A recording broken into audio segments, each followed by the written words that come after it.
और अपने सबके बीच हम फूल कुमार यादव सुंदर सोहर सुनावा जा रही। जखन अवधपुर में भगवान श्री रामचंद्र जी के जन्म भेलन, पूरा अवधवासी खुशी के लहर में मुक्त भके सखी सहेली सब सोहर गावे छे। अरे धन धन राजा दशरथ से धन ही कौशल्या रानी रे।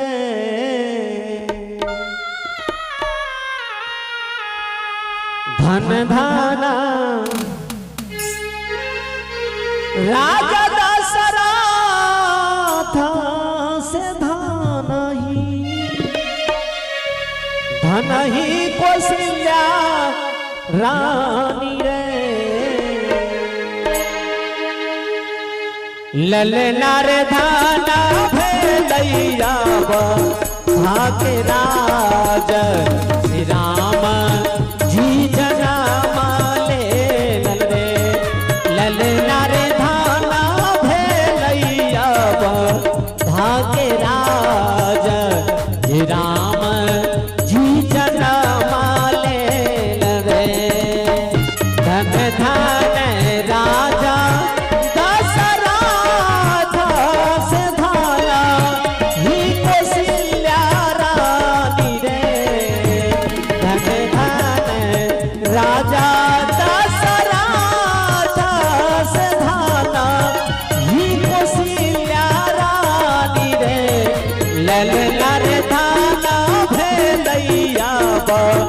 भाग्य राज हे राम जी जनाम ले रे।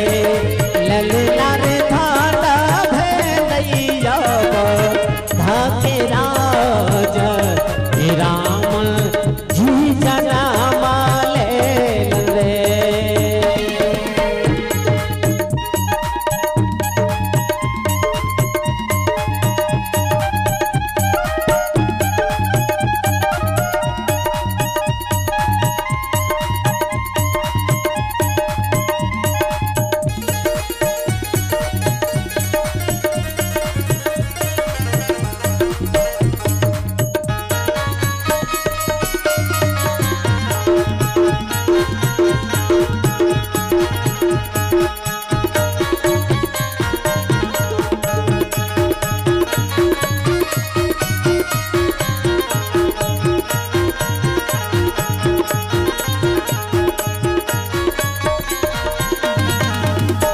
आबाहु हे विप्रया बहु मोधी लाइया बहु मोधी लाइया बहु हे।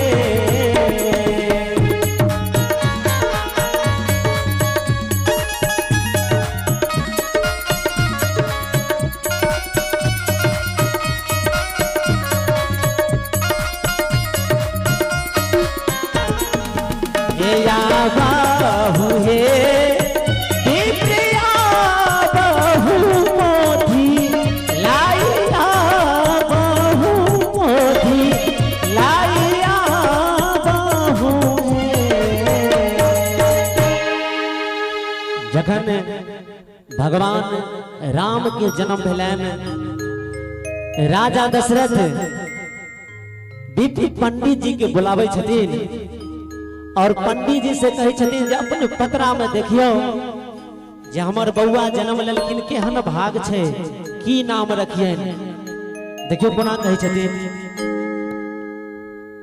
आबहु हे विप्रया बहु मोधी लाइया बहु हे। ललना रे भूमि दियो बाबू वाके भाग मस जनाम ले रे। ललना रे भूमि दियो बाबू वाके भाग से कौने मस जनाम ले रे।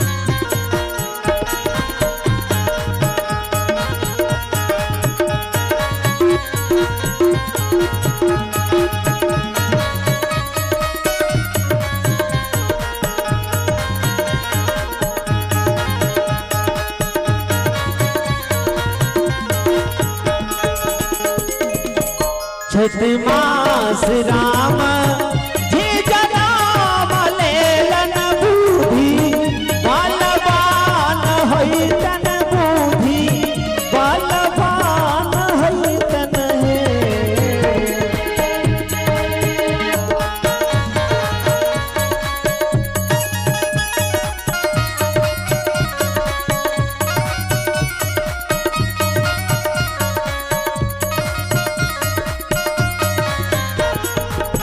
चैत मास राम जी जनाम लेलन बूढ़ी बलवान होइतन बूढ़ी बलवान होइतन रे। पंडित जी कहे छथिन जे बउआ चैत मास जन्म लेलखिन बड़ा बुद्धि बलवान हेथिन, लेकिन एकटा कारण छै राजा दशरथ घबरा गलखिन। कहे छथिन पंडित जी अपने बताबियो कोन एहन कारण छै। कहलखिन हाँ ध्यान से सुनियो जे चैत मास राम जे जनाम लेलन बूढ़ी बलवान होइतन बूढ़ी बलवान होइतन हे ललनार बारही बारिश एर होइतन बाना के सुधार दीन रे ललनार बारही बारिश एर होइतन बाना के सुधार दीन है।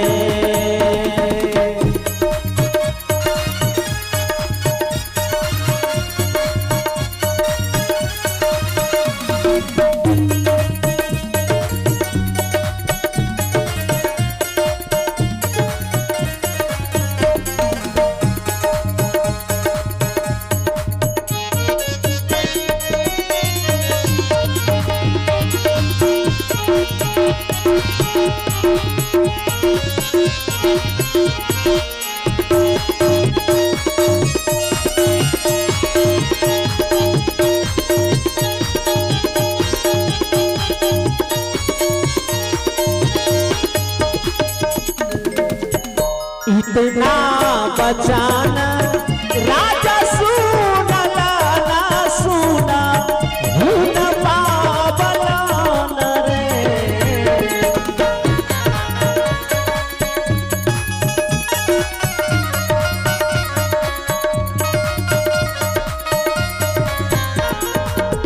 इतना बचाना राजा सुना लाना सुना हुन पावलान सुना हुन पावलान रे।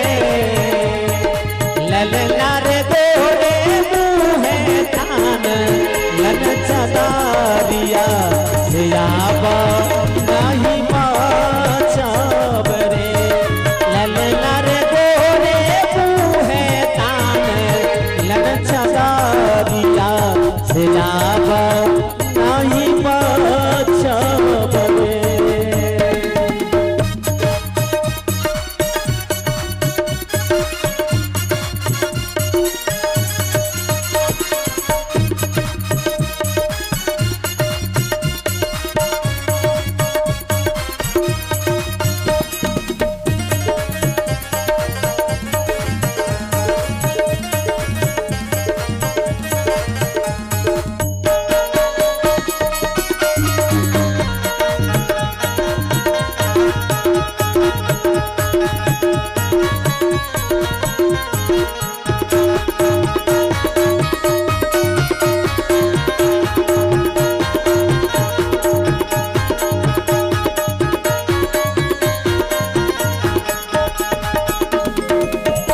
अंगना से बोला हिनी बसिया रानी सुनु राजा दशरथ सुनु राजा दशरथ है।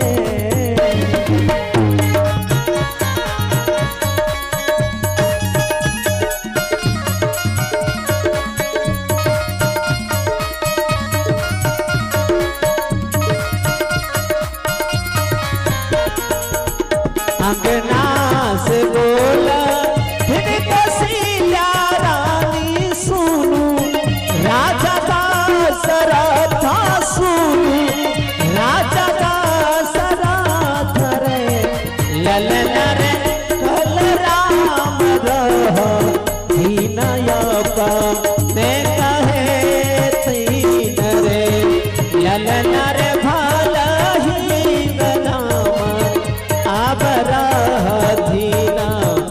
अपने कहे दीन रे ललन रे काता हूँ भाले राम रहत अपने कहे दीन रे धन धान राजा दशरथ से धाना ही कौशल्या रानी रे धन धान राजा दशरथ से धाना ही कौशल्या रानी रे ललना रे धाना भैलैया भाग्य राजा सगई